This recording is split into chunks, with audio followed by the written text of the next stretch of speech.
Trinidad and Tobago. And I want to remind our dear Prime Minister, Mr. Prime Minister, don't forget that same special branch election is the same special branch protecting your behind. All the best. Thank you, my friend. Thank you so much. Now, the PM, he further stated that there is a large amount of debt or debit. And if TNT is to get an improvement on the revenue side, the first call is to pay off the country's debt. So what we have in hand is a large basket of debt. So if we get some more or some improvement on the revenue side, the first call is to make us a little better off on the debt side, because some of these debts are short-term debts, and prudence would require that you treat with them as such, because short-term means expensive debt. So if we get some more money, we can't open up new avenues of expenditure willing.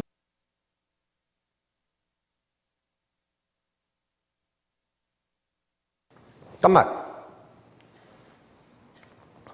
Now, viewers, Dr. Rowley said, while the country's circumstances may have changed, there was no predicting how long the change or fortune may last, and added that the collapse of the economy drove the country to undertake significant borrowing. Call a good night. Mr. Ali, again, Mr. Rowley embarrassed this whole nation. When Guyana was going to elections, nobody wanted to talk to him. The American people there, they didn't want to talk to him. That's why they run him out of there. He went to the climate change, everybody ignored him. They don't want to hear from him. All right? He's an embarrassment to this whole country. Thank you. The PM further noted that the real problem we are having now is that the highest price on the marketplace is happening when we are at our lowest level of production. How are we at a lowest level of production? When Stuart Young said, we will help other countries with oil and gas. So how come now? I find it very conflicting. He stated that our levels are low because all our oil field or all our fields of oil and gas are mature, and they are facts of life which some people choose to Hey, this man, listen to this video. The real problem we have now, now is that this good price in the marketplace is happening at a time when we are at our lowest levels of production. That is a real problem, because the market price is very good. But if you're having a nice price but a low volume, you might get a little more, but you're not getting, significantly more, as if you were a major producer, because our production is low. And that is as a result of all our fields are mature fields, whether it's gas or oil. These are facts of life. Some people choose to disregard these facts and just say whatever you want. Feed on emotion, tell a lie, talk stupidness. But there are many of us in this country who face reality and know that responsible conduct is what is required. So hear this. Let me backpedal a little bit. Rowley said the reason that they shut down the refinery and Petrotrin is because of low production. Okay? Good. A couple of years back. Minister of Energy kept a meeting, a video conference call on CNN with Richard Quest. Now Stuart Young is telling the entire population, the entire world, because CNN is a big production worldwide, Stuart Young is telling the world that we will help other countries with oil and gas. You all heard it from the video on Thursday night. So now we have Rowley telling us here now, we have a problem. We have to pay too much because in the marketplace, the prices are high and we are at our lowest level. So I kind of confuse here Trinidad and Tobago. I'm kind of confused. If we are at our lowest level, how the hell in God's world Stuart Young could go on CNN and tell the world that Trinidad and Tobago is going to help other countries with oil and gas and natural gas? Who is telling a lie, who is telling the truth, and who is embarrassing who at international levels? You see, when I bring something to you, I bring backup. When I bring a story to you, I bring a video. When I bring a story to you, I bring a document to you. I don't just come here and mama guy and talk because I have money to run a production and I'm talking and I have a script and it's making no sense. So help me make sense, Trinidad and Tobago. And those of you who are looking at Real Talk from outside of Trinidad and Tobago, help me make it make sense. Do we have a low level of production? Or do we have a high level that we are willing to help other countries? Which is it? Because I'm confused. And I am sure that you are confused also. Because yesterday on my show, Stuart Young said, we're helping the world. And today the Prime Minister saying, we are at a low level. So which is it? Which is it? I am baffled. Who is embarrassing who? Who is lying on who? Who is telling the world the truth or not?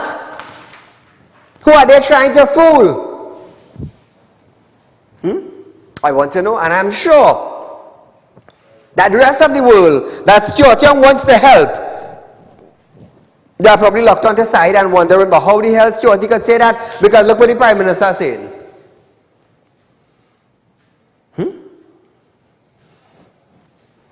This is where we are at. I think I've become the #1 current affairs program. Are you just talking? No, I bring facts to you so you want to see for yourself. And it's not just that Saieed talking. Saieed have video to back it up. Saieed have press conference to back it up. Saieed have documents that released by ministries to back it up. I don't know about others. But at Real Talk, my staff do a damn good job to inform you, to open your eyes and your ears and your nose and your mouth. Enough? And then all I want to say, oh, Saieed Ali following everybody. We are following nobody. I didn't come here to be a follower. I come here to be a leader. How many TV personnel could have pushed for laws and amendment and legislation and get it passed? How much? That alone stands by itself. That is our track record of Real Talk. So we're moving on now to Imbert. Minister of Finance Colin Imbert have stated that 41 employees of the Educational Facility Company, that is EFCL, will lose their jobs with company closure. Imbert stated that EFCL was engaged in a live action in the High Court and owing to the sub-judice rule, it would not be wise for him to say any more. Listen to the Finance Minister. Madam Speaker, 41 employees of Education Facilities Limited have had their contracts of employment terminated pursuant to the terms and conditions of their contracts of employment.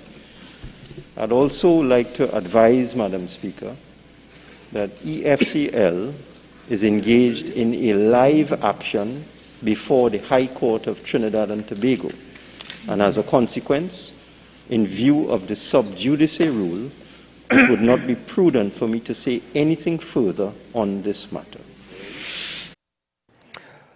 Caller, good night. Yes, sir. Good night. Good night, my friend. Saieed, I was asking which one of them lying, right? But I will understand something to it. Both of them is two pathological liars. You understand what I'm telling you? Them don't know how, they do not know how to tell the truth. And what is going on in this country, right? is that them realize that the population in this country, that to them population, no matter what they do to them, they will continuously vote for the PNM side. Right? And they will continuously support the PNM. And what the caller who was saying, talking about all the material from Tobago, he's quite right. He is quite right. And until people wake up in this countryside, we do me, you know. It's not all the way to say, you know. Because all them trying to do is loot. And we the people of the country, have to pay more tax and suffer. I wait to see when this gas price going up again on the side. I understand. Thank you, my friend. MP Rudy Nathan Singh stated that retrenchment notice was served effective from March 3rd after the government had announced the EFCL closure in February. And Singh also asked if the 41 people had been paid their retrenchment money. However, Imbut replied that the matter is Listen to this, man. Member for Couva South. Madam Speaker, could the Minister inform this House if the 41 employees who have been served retrenchment notices by EFCL have been paid their retrenchment sums of money? Minister Fan. That is precisely why I do not wish to say anything more on this matter. It is sub-judice. Sub-judice. I'm surprised that the House Speaker allowed Imbut to answer it. I'm surprised. I'm surprised. Let me tell you all something. MTS took over EFCL contracts. How hard it is to transfer 41 employees of EFCL to the MTS maintenance. How hard is that? That is not very hard. Because EFCL is responsible for the maintenance and the repairs of school. That's EFCL job. MTS now took over that. And they are responsible now for the maintenance and the repairs of schools. So how hard it is to transfer those 41 employees of EFCL to the MTS maintenance of the school. How hard is that? I always say common sense was made before books. Common sense was made before books. I want Imbut to understand that. Singh said he was perplexed by Imbut reply and further question the minister to state why the government is violating the Retrenchment and Severance Benefit Act. Imbut then accused Singh of twisting his words. He noted that the contracts of employment had been terminated pursuant to the terms in those contracts of employment. Listen to this. In keeping with the Retrenchment and Severance Benefit Act, and having served retrenchment notices on 41 employees, can the Minister of Finance state why the government is violating the Retrenchment and Severance Benefit Act? Minister of Finance. Thank you for this opportunity, Madam Speaker. The member for Couva South is deliberately twisting my words. I was very careful. I did not use the word retrenchment. I made absolutely no reference to the Retrenchment and Severance Benefits Act. What I said was that the contracts of employment had been terminated pursuant to the terms in those contracts of employment. I will not allow the member for Couva South to trap me into saying something that is incorrect. There was no retrenchment. The contracts were terminated in accordance with the terms of those contracts. I have some more info on that, but hold on. We will keep it for next day. Labour Minister Stephen McClashy have stated that 88 out of the 152 positions at the Occupational Safety and Health Agency are vacant. They're empty. But there's nobody working there. McClatchy was responding to a question from Kuva South MP Rudinath Indar Singh in Parliament when he gave a breakdown of the vacancy throughout the organization. He stated that there were currently 152 positions on the establishment for the OSHA agency, of which 88 are vacant in the different classification levels. Listen to this. There are currently 152 positions on the establishment listing of the OSHA agency, of which 88 positions are vacant. The number and classification of vacant positions are as follows. At the executive level, out of 4 positions on the establishment, there are 2 vacant positions. At the senior management level, all of the 5 positions are currently filled, so there are no vacancies at this level. At the inspectorate level, out of the 72 positions on the establishment, there are 47 vacant positions. At the technical support level, out of 62 positions on the establishment, there are 33 vacant positions. And at the auxiliary level, out of 9 positions, there are 6 vacant positions.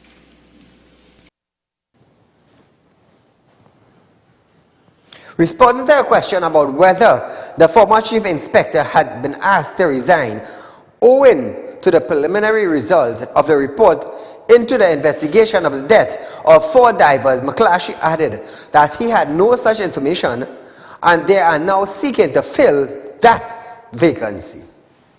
Madam Speaker, I have no such information that is so speculative as to be ridiculous. We are not, we at the level of the government, we treat with vacancies and people leaving. It happens every day. And the chief inspector has moved on, and we are now seeking to fill that vacancy. So moving on now to alert crime viewers, before we close off tonight, there's a few minutes left. Senior police in the Northern Division have stated that CCTV camera in the heights of Aripo and other areas are valuable resources in determining the criminal activities, but they are only one tool and must be supported by police activity. Responding to concerns, Senior Superintendent Christopher Pamponet stated that patrols were still a valuable part of policing. One resident of the heights of Aripo said he was pleased with plans to install cameras, but a physical police presence through stop and search exercise would further deteriorate criminal activities. I will tell you something. We only have about 7,000 police officers in Trinidad, you know. About 7,000 police officers. That is all. Some on holiday. Some COVID. Some on pre-retirement. Some on vacation. A number of them on sick leave. And that's it. That's it. So viewers, we have come to the end of our program, Friday the 13th of May 2022. Remember, we'll be live on Monday the 16th of May 2022 for another episode of Real Talk with Saieed Ali. Now, one thing I want you to do for me, viewers, is that on our Real Talk page and our Real Talk Group of Company page, there is a survey that I want you to click on the link and I want you to fill it out for me. Now, this survey is being conducted in reference to the Real Talk Credit Union. Now, I want you to go on the link, Real Talk with Saieed Ali page, Facebook page, and Real Talk Group of Company page. Click on the link, when it opens up, fill up the information, just fill the information as to what and why you were denied a loan at a financial institution, which means a commercial bank, whether it be First Citizens, Scotia, or Republic, or even RBC. You see, this is considered the credit union. Now, 75% all our work that we have finished thus far is about 75% paperwork on getting the approval, the license for Realtalk Credit Union to be birthed in Trinidad and Tobago. In Trinidad and Tobago. I just have 2 boards to approve, and Realtalk Credit Union will be birthed right here in Shogunas. Right here in Shogunas. I am here to change banking. So just do me a favor. Go up to the Realtalk with Saieed Ali page. Go onto the Realtalk Group of Company page. Click the link and just fill out the information as to why you were denied a loan.